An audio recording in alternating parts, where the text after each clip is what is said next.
The first thing I want to talk about is the heartbreaking removal of Generation First Degree from the district. The reasons were clearly stated, and you've heard from so many people. But on a personal note, I am beginning to wonder how much you do care about how this district promotes college.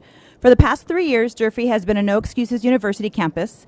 No one outside of our own publicity, though, would know that because for some reason it has never been promoted by our district. In fact, if you go to the main ERUSD website and see all those schools, you won't find any NEU listed after Durfee Elementary. We are part of a national network of schools inspired by a belief system that every student has the ability to go to college. There is an extensive application process to be accepted into the No Excuses Network. We as a staff all have gone to a 3-day training to learn how to implement the 6 exceptional systems into our classrooms. It's much more than our awesome college chants, t-shirts, and of course the amazing pep rallies and tailgating.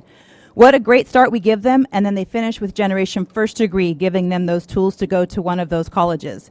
It was really a dream come true. But you 3 shattered that first when you let Mr. Jennis go, and he was solely responsible for bringing NEU to Durfee 3 years ago. And of course for the role you had in not being grateful and gracious and accommodating to people who were extremely generous to our students.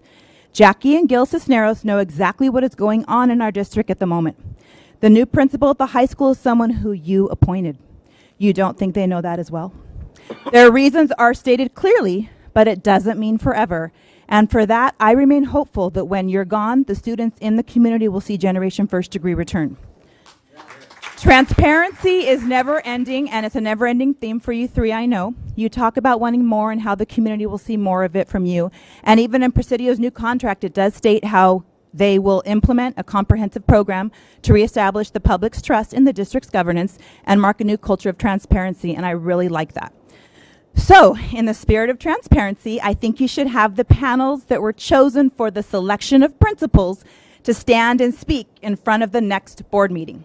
Let the panel tell the public who they chose as their top candidates. And then you can say why, for whatever reason, you didn't go along with what a panel of educated people chose. Could it be because the panel chose principals that were not your friends? Well, I'm just speculating, but I'm sure the public would like to know why candidates were extensively interviewed and then just disregarded. Not once, not twice, but 3 times so far.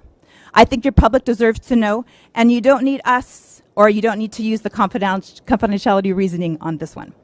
And lastly, as we are in the middle of collecting signatures to get this recall election on the ballot, I get joy in talking to the people and informing them about what's going on. Because giving them all the information I can means I'm giving them knowledge. And knowledge combined with action equals power. And that is when true change can occur. We are no longer accepting the things that cannot change. We are changing the things we can no longer accept. Thank you, Ms. Sethman.